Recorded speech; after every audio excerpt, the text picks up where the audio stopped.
My name is Christine Cole, 32, and for most of my adult life, I've believed numbers were simpler than people. Numbers tell the truth if you look closely enough. Families, not so much.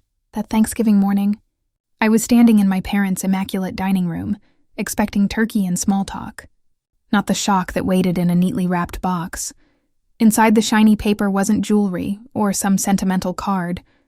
It was a notice of debt, $250,000, tied to my brother's failed business. My father's jaw tightened. "You'll pay this," he said flatly, like it was already decided. I laughed once, sharp and tired. "No, I won't." And then, before I could move, a glass of red wine shattered against my cheek. The liquid stung my eyes, soaked through my blouse. My mother's shrill voice followed, "Get out!" I just stood there, heart hammering, watching the family I'd broken my back to please look at me like I was a stranger. Wine dripped down my chin. It felt cold, humiliating. If that ever happened to you, would you stay quiet to keep the peace? Or would you finally walk out? A week earlier, I had been far from that dining room, kneeling beside my camping gear in my Boise apartment, packing for a weekend in Sawtooth National Forest.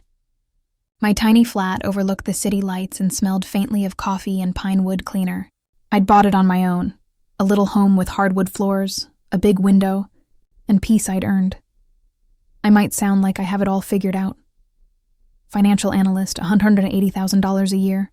Neat spreadsheets, early savings goals, no drama. But even stability can be fragile. My phone buzzed while I was taping up my camping bag. A text from Mom. "Come to Idaho Falls for Thanksgiving. We miss you." I froze that moment, fingers hovering above the screen. They hadn't called in months, not for my birthday, not for holidays. The last time I'd seen them, my brother had turned dinner into a one-man show. Golden child of the Cole family. Quarterback smile, boundless charm, endless rescues from his own decisions. I'd grown up being the opposite, the quiet child pulling as instead of attention, saving summer job money while he coasted on charm. Mom always said, "You're so responsible," but it never felt like praise. It felt like assignment. I stared at her short message.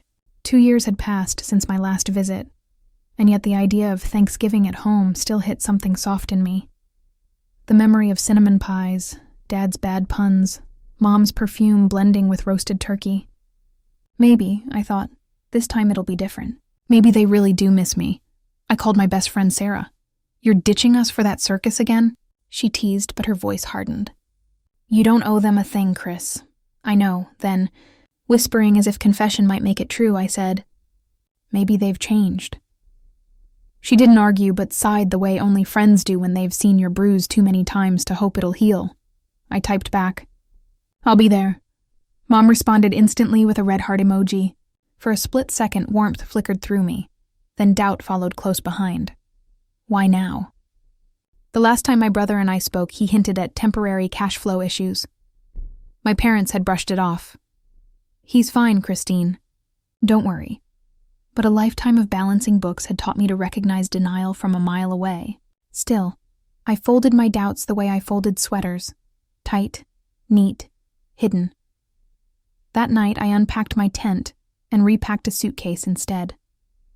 The 3-hour drive to Idaho Falls would be simple.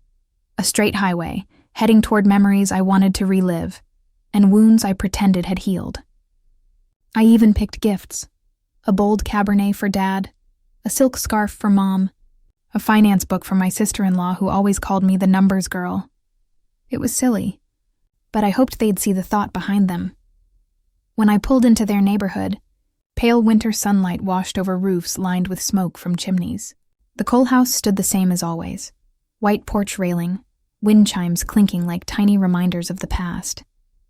Dad opened the door before I even knocked. "You made it," he said, voice booming as if volume could equal affection. His hug crushed the air out of me, too tight, too practiced. Mom hovered behind him, smile precise, her eyes racing between my face and my car trunk. "You look wonderful, sweetheart. Travel okay?" Inside smelled like cinnamon, butter, and nostalgia, a trap disguised as home. My brother lounged by the fireplace, his wife beside him, both dressed as if for a photo shoot.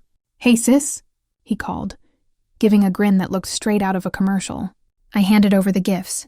Gratitude circled the room like lines from a script. Dinner should have felt comforting. Golden turkey, potatoes whipped to silk, cranberry sauce gleaming under the chandelier. Mom used the wedding china. Dad told one of his familiar jokes about football season. Even I laughed softly. For a strange moment, warmth flickered in the hollow parts of me, and yet something tugged underneath. The smiles were a little too steady, the eye contact a little too careful. Every question pointed to money. "So, Christine," Mom began, dabbing her napkin, "your firm's doing well, right? Still making that big salary?" Dad leaned in. "You must be saving quite a nest egg with no kids, no mortgage yet." Their interest felt offbeat, almost rehearsed. My brother kept his head down, carving turkey but never meeting my eyes. Maternal pride should have sounded like joy, but what I heard was investigation. Still, I kept answering politely, trying to convince myself it was ordinary chit-chat. Maybe they were just proud. Maybe I was too sensitive. The smell of roasted turkey hung heavy, but beneath it, something burned. And that was the moment I should have left. Before the gift box, before the demand, before the wine shattered across my chest. But I stayed, hoping for love disguised as family. And when my father's glass hit me, when my mother screamed, "Get out!" all I could think was how stupidly simple the math had been all along. One sister, one brother, 2 parents, and somehow I was always the one expected to balance the equation. Wine slid down my neck, but my voice finally worked. "No," I said softly but steady. "I'm done paying." They stared at me like I'd spoken a foreign language. Because in our family, silence was the only dialect ever rewarded. Outside, cold air bit my wet skin as I stepped into the night, the once warm house glowing behind me like a picture frame closing its lid. And that was how my Thanksgiving ended. Not with pie or prayer, but with a debt notice folded in my pocket, my dignity intact, and a promise to myself that I would never sit at that table again. "You're doing so well," she said, her tone almost probing. Dad nodded too quick, like he was waiting for something.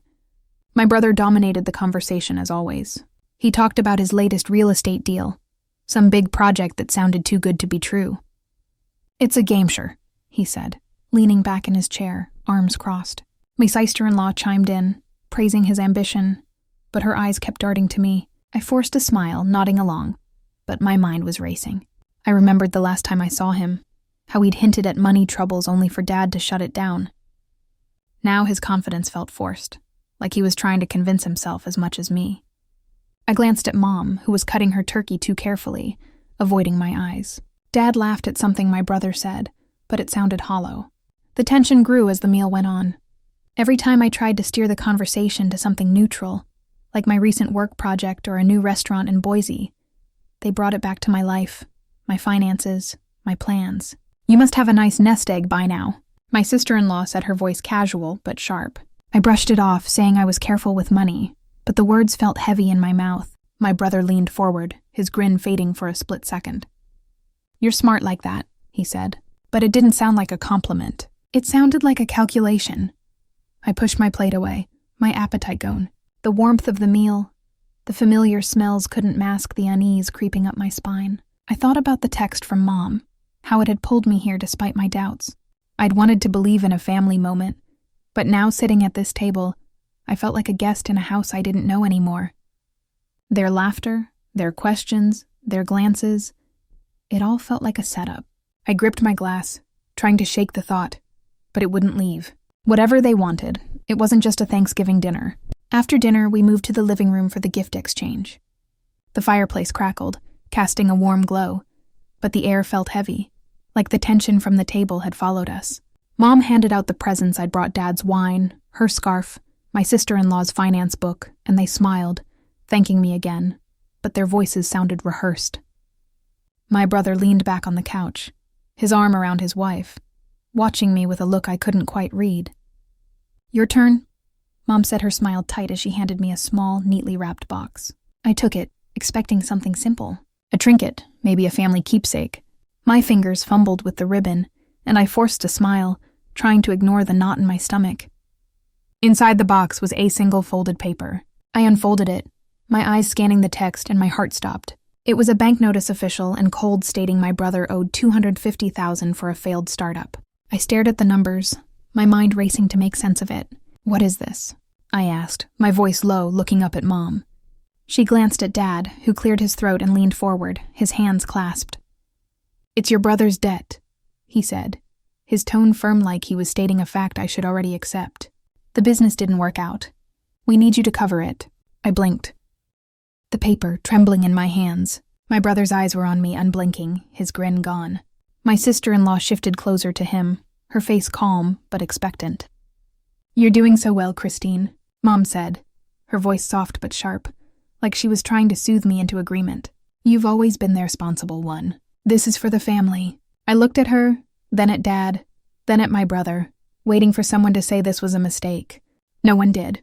The room felt smaller, the air thicker, like I was being cornered. "How do you even know I can pay this?" I asked, my voice sharper now. My sister-in-law spoke up her tone. "Matter of fact, I work at the bank. I saw you're saving $700,000. You can afford it." My stomach dropped. She'd accessed my account, my private finances without my permission. The violation hit me like a punch. I'd spent years building that safety net, working late nights, skipping vacations while my brother spent money on whatever he wanted. And now they were using my hard work against me like it was theirs to claim. "This isn't fair," I said, my voice shaking with anger. "Why is this my problem?" My brother finally spoke, his voice smooth but edged with frustration. "Come on, sis. It's just money. We're family. You can't let us lose everything." His words stung. Not because they were true, but because they weren't. Family didn't mean this lying, scheming, digging into my life like I owed them. I looked at the bank notice again, the words "failed startup" glaring at me. I didn't believe it. My brother's history of bad deals and flashy purchases flashed through my mind, but I had no proof yet. Dad leaned closer, his face hardening. "You've got the means," he said. "You're sitting on all that money and you're going to let your brother's life fall apart. What kind of daughter does that?" His words cut deep, but not because I felt guilty, because they confirmed what I'd always feared. They didn't see me as their daughter, not really. They saw me as a solution, a checkbook to fix their mistakes. Mom nodded her eyes, pleading but cold. "We're counting on you," she said. "This is what families do." I pushed the paper back into the box, my hands steady now, despite the rage building inside. "No," I said, my voice clear. "I'm not paying this." The room went silent. My brother's jaw tightened, his eyes narrowing like I'd betrayed him. My sister-in-law's calm mask slipped her lips, pressing into a thin line. Mom's face fell, but there was something else there. Anger, maybe, or desperation. Dad's hands clenched, his knuckles white. I could feel their disappointment, their judgment pressing down on me, but I held my ground. "You're being selfish," my sister-in-law said, her voice low, almost a hiss. "You think you're better than us, don't you?" I wanted to scream to tell her she had no right to my money, my life, but I didn't. I just stared back, my heart pounding, feeling the weight of their betrayal. They'd planned this, all of them, before I even walked through the door. The warm welcome, the dinner, the smiles, it was all a setup to trap me. I felt like a fool for hoping, for thinking this could be a real family moment. The box sat in my lap, heavy with their expectations, and I knew nothing would be the same after this. I pushed the box away, my voice firm. "I'm not paying his debt," I said, staring at Dad, daring him to argue. His face twisted, a flush creeping up his neck. Mom's hands clenched on the coffee table, her eyes narrowing like I'd betrayed her. My brother shot forward, his voice sharp. "You're really going to let us lose everything?" He snapped, his charm gone, replaced by a raw edge of desperation. My sister-in-law crossed her arms, her glare cold and accusing. "You're supposed to help family," she said, her words dripping with judgment as if I'd broken some unspoken vow. I shook my head, the crumpled bank notice still in my hand. "This is his mess," I said, pointing at my brother. "Why am I the one who has to clean it up?" My voice trembled, not from fear, but from years of frustration boiling over. I'd always been the one to fix things, to step up when they needed me. But this was different. This was my brother's failure, not mine, and I was done carrying their weight. The silence that followed was heavy, their eyes boring into me, waiting for me to crack.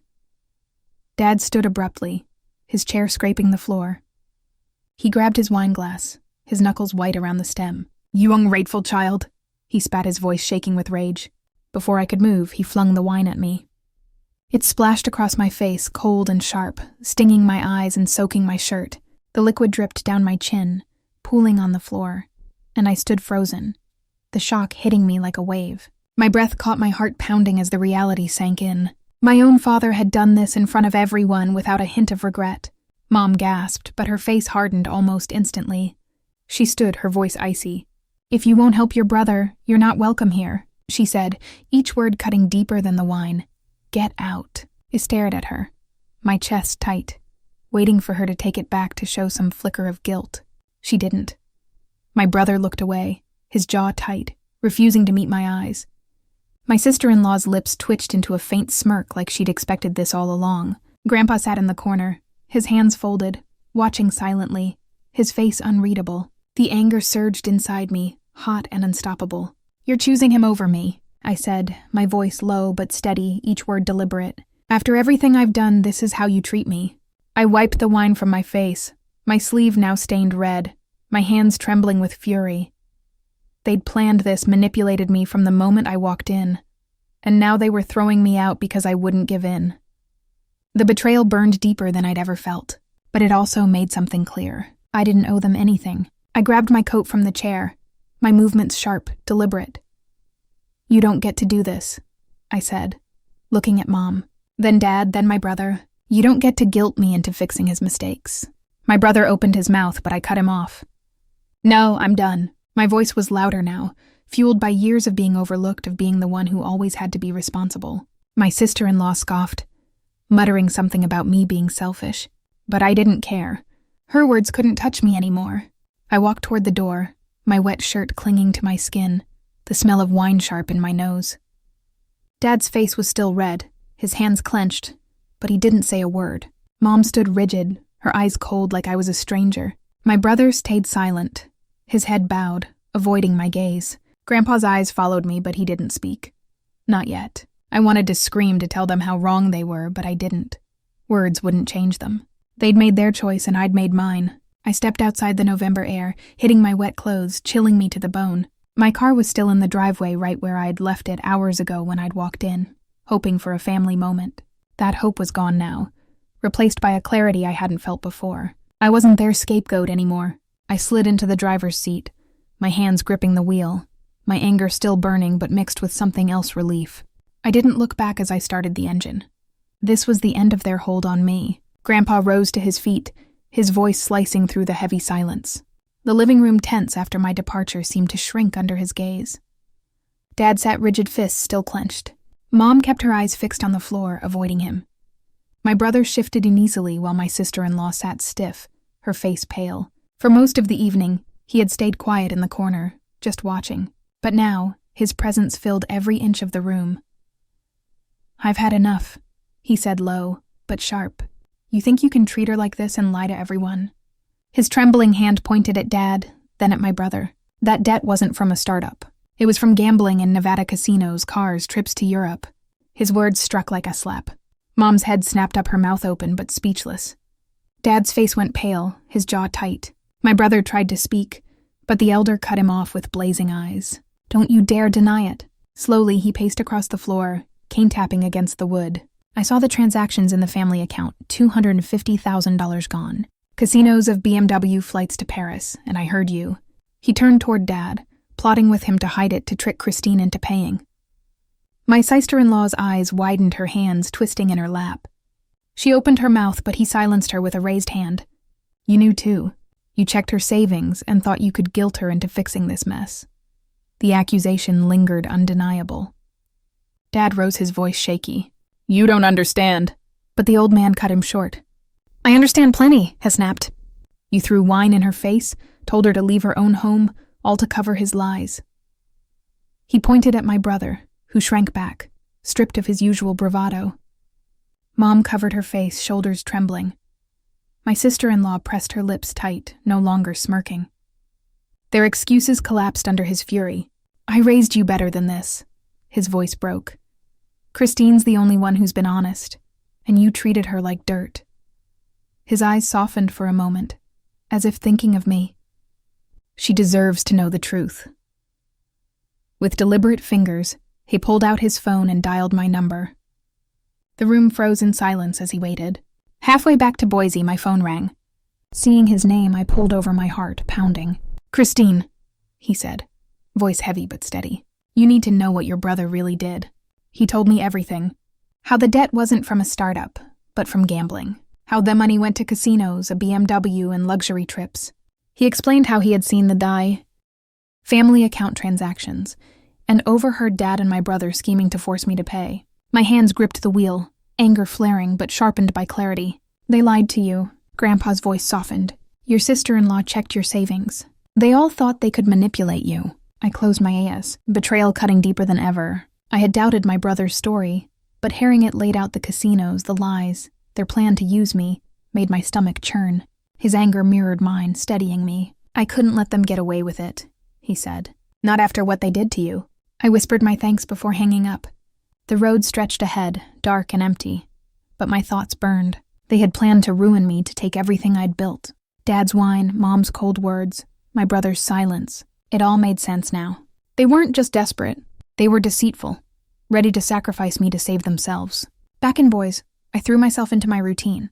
My apartment's small, but mine became my sanctuary. I focused on work, long hours at the office where I'd earned every cent of my savings. I started running again, the cold air clearing my head with every step. I didn't need their approval anymore. Didn't need their expectations dragging me down. For the first time in years, I felt light, like I'd shed a burden I'd carried too long. I wasn't the beautiful daughter or the responsible sister anymore. I was just me, and that was enough. Word about what happened spread fast. Grandpa didn't hold back after that night. He told Aunt Martha and Uncle Stephen, Mom's sister and brother-in-law, the whole story. How my brother's debt came from casinos in Nevada, not some failed startup. How Dad and Mom tried to cover it up. How they turned on me when I refused to pay. Aunt Martha called me a week later, her voice soft but firm. "We're on your side," she said. "What they did was wrong." Uncle Stephen, usually quiet, sent a text. "You don't deserve that." Their support wasn't loud, but it was steady. A reminder that not everyone in the family had betrayed me. In Idaho Falls, things unraveled for them. My brother couldn't dodge the bank forever. The $250,000 he owed wasn't going away. And with no one to bail him out, he had to face it. He and my sister-in-law sold their house, a big flashy place they'd bought to show off. I heard from Aunt Martha that it went for less than they hoped, barely enough to cover the debt. They moved into a small apartment on the edge of town, a far cry from the life they'd flaunted. My brother's charm didn't work anymore. People in town whispered about his gambling, his recklessness. My sister-in-law kept her job at the bank, but her reputation took a hit. No one trusted someone who'd pried into private accounts to manipulate family. Dad and Mom didn't fare much better. They'd always been pillars in their community church events, charity drives, the works. But word got out, as it always does in small towns. Neighbors stopped inviting them to gatherings. Friends grew distant, their smiles polite but cold. Aunt Martha told me Mom tried to explain it away at a book club, claiming it was all a misunderstanding, but no one bought it. The truth was too ugly. They'd chosen to protect my brother's lies over their own daughter. Uncle Stephen, who'd always been close to Dad, stopped visiting. He didn't say why, but the reason was clear. They'd crossed a line, and the community they'd leaned on for years turned its back. I didn't gloat. I didn't want to. Knowing they were paying for what they did didn't erase the hurt, but it gave me closure. I'd spent years trying to hold the family together, always the one to compromise, to forgive. But that night in Idaho Falls changed everything. They'd shown who they really were, and I wasn't going to let them pull me back into their mess. I stopped checking my email for apologies that never came. I stopped waiting for them to change. Grandpa was the only one I kept in touch with his calls. A quiet comfort. He didn't push, didn't preach, just asked how. I was told he was proud. Boise became my home in a way it hadn't before. I joined a running group, made a few friends who didn't know my family's story, didn't need to. Work kept me busy, but it was more than that. I was building something for myself, something they couldn't touch. I opened a new savings account, one my sister-in-law would never see. Every deposit felt like a step forward, a brick in the wall I was building around my life. I wasn't rich, but I was secure, and that was mine to keep. Sometimes late at night, I'd think about them. Dad's angry glare, Mom's cold words, my brother's silence. The memories stung, but they didn't control me anymore. I'd spent so long trying to be what they wanted, but now I was free to be what I wanted. I didn't need their house, their approval, or their lies. I had my own life, my own strength, and that was enough. Months passed in Boise, my days calm. I'd settled into a rhythm that felt like mine alone. No calls from Mom, no texts from Dad, no pleas from my brother. The silence was deliberate. A wall I'd built to protect myself. My apartment with its familiar creaks and warm light was my refuge. I'd wake early, run along the Boise River, the steady beat of my steps grounding me. Work filled my hours, each project a step toward a future I controlled. I wasn't running from the past. I was building beyond it. Grandpa was the only one I still talked to. His calls came every few weeks, his voice steady, asking about my day or sharing small updates. He never pushed me to forgive or forget, and I respected him for that. Aunt Martha and Uncle Stephen checked in too. Their messages brief but kind, a quiet reminder of the family I hadn't lost. But Mom, Dad, my brother, my sister-in-law, they were gone from my life. I didn't check their social media, didn't ask about them. The hurt they'd caused was a closed chapter 1. I had no interest in reopening. Looking back, I realized how much I'd learned. Family isn't a debt you owe forever. Sometimes the people closest to you can hurt you the most. Not because they're evil, but because they're flawed, caught in their own mistakes. I used to think love meant saying yes to every demand, fixing every problem. But that night in Idaho Falls taught me something different. Setting boundaries isn't selfish. It's survival. Walking away from my family's lies, their pressure, their betrayal, was the hardest thing I'd ever done. It was also the strongest. I'm proud of the life I've built. My savings are mine earned through years of discipline. My friends, my routines, my choices, they're mine too. I don't carry the weight of my brother's debt or my parents' expectations anymore. I've learned to protect my peace, to value myself even when others don't. It's not about cutting people out to punish them. It's about choosing who gets to share your space, your energy. If you're watching this, think about your own boundaries. Maybe you're facing pressure from family, feeling guilt for saying no. Ask yourself, are they respecting you or are they using you? You don't have to carry their burdens to prove your love. Stand up for yourself even if it's hard, even if it means walking away. Your worth